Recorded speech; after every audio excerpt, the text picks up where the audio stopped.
بسم اللہ الرحمن الرحیم۔ السلام علیکم ناظرین، فدا عدیل ہوں اور آپ ڈیلی میدان دیکھ رہے ہیں۔ انتخابی سرگرمیاں آپ دیکھ رہے ہیں کہ زور و شور سے جاری ہیں۔ کم وقت رہ گیا ہے 8 فروری میں، اور جس طرح باقی سیاسی جماعتیں میدان میں سرگرم ہیں، اسی طرح جمعیت علماء اسلام بھی میدان میں ہے۔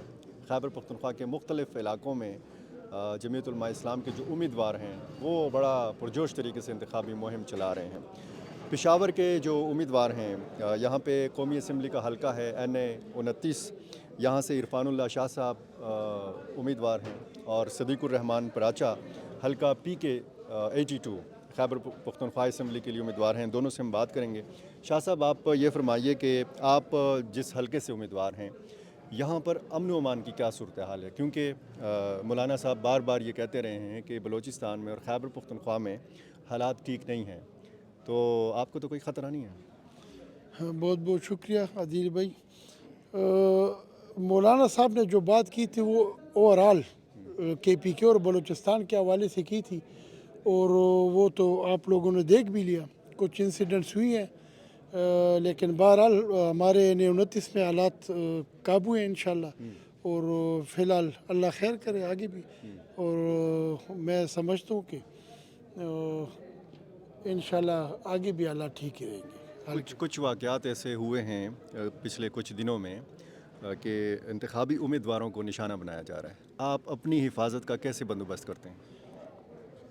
حفاظت تو اللہ ہماری کرے، جن سے ہمارا واسطہ ان سے بس اللہ ہی ہمیں بچا سکتا ہے، لیکن ہم اپنی طرف سے فل سیکیورٹی رکھتے ہیں، اپنے ساتھ گارڈز وغیرہ رکھتے ہیں، اور کوشش کرتے ہیں کہ علاقے کو دیکھ کے وہ ٹائمنگ کا ہم وہ رد و بدل کرتے رہتے ہیں، اپنی طرف سے کوشش کرتے ہیں۔ روایتی انتخابی مہم چلا رہے ہیں یا کوئی جدید طریقہ بھی استعمال کر رہے ہیں؟ سوشل میڈیا کا استعمال کر رہے ہیں؟ سوشل میڈیا کے استعمال تو ضروری ہے الیکشن میں، اور بھرپور طریقے سے جو ہے جمعیت علماء اسلام کی ضلع کی سطح پہ اور صوبے کی سطح پہ ٹیمیں بنی ہوئی ہیں سوشل میڈیا کی، اور ہر کینڈیڈیٹ کی اپنی بھی ٹیمیں ہیں، اور انشاءاللہ ہم بھرپور طریقے سے مہم چلا رہے ہیں سوشل میڈیا پہ بھی۔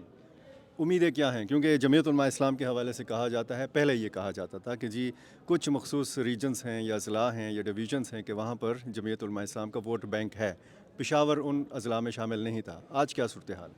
اصل میں پشاور کی صورتحال میں یہ سمجھتا ہوں کہ ان گزشتہ 5-6 سالوں میں مولانا فضل الرحمان صاحب نے جو کمپین چلائی ہے اور جو پروگرام کیے ہیں، تو ان کا صلہ انشاءاللہ ہمیں ضرور ملے گا، اور ان 6-7 سالوں میں جو عوامی آگاہی کی جو پروگرام ہم نے کیے ہیں جمعیت علماء اسلام والوں نے، وہ یا جس طرح سے مولانا فضل الرحمان صاحب نے پورے پاکستان میں ایک مضبوط اپوزیشن کا کردار ادا کیا ہے، تو اس وجہ سے اللہ کا فضل ہے صوبے میں بالخصوص اور KPK میں بھی پشاور ڈسٹرکٹ میں ہماری بہترین پوزیشن ہے، اور سب سے بڑی بات یہ ہے کہ تنظیمی سطح پہ ہماری تنظیمیں بڑی مضبوط ہیں، خاص کر رورل ایریاز میں جمعیت علماء اسلام کی تنظیمیں مضبوط ہیں، اور باقی یہ 4-5 سال جو آپ کے سامنے مولانا صاحب کا جو کردار رہا ہے ایز اے اپوزیشن لیڈر، اور ان 3-4 سالوں میں جو پچھلی حکومت تھی PTI کی،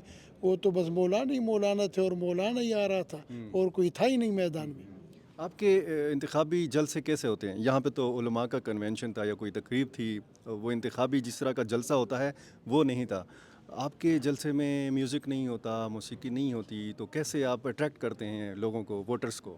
ہم اللہ کا احسان ہے، ہم جہاں جاتے ہیں اور اپنے گفتار اور اپنے تقریر سے لوگوں کو متاثر کرتے ہیں، اور سب سے بڑی بات یہ ہے کہ ہمارے پاس کہنے کو بہت کچھ ہے، کیونکہ 10 سالوں میں جو پچھلی حکومتیں KPK میں گزری ہیں انہوں نے کچھ کیا ہی نہیں ہے، عوام کی فلاح کا یا کوئی میگا پروجیکٹ کچھ بھی نہیں ہے، ان کے کریڈٹ میں کچھ بھی نہیں ہے، اور ہمارے مخالفین جو ہیں ان کے بارے میں ہمارے پاس کہنے کو بہت کچھ ہے، اور عوام کو یہ آگاہی بھی ہے، اور عوام کو یہ پتہ بھی ہے کہ چند نوجوان طبقے کو چھوڑ کے جو میچور ووٹر ہے، جو میچور پاکستانی ہے، جو سمجھ بوجھ رکھتا ہے، وہ ہمارے ساتھ ہے اللہ کے فضل سے۔ آپ کے حلقے کا بڑا مسئلہ کیا ہے؟ میرے حلقے کا بڑا مسئلہ، سب سے بڑا مسئلہ ہمارے حلقے میں جو ہے ہاسپٹلس کا ہے، گرلز کالجز کا ہے، ڈسپنسریز کا ہے، BHUs کا ہے، اور روڈز بڑے ہی خراب ہیں،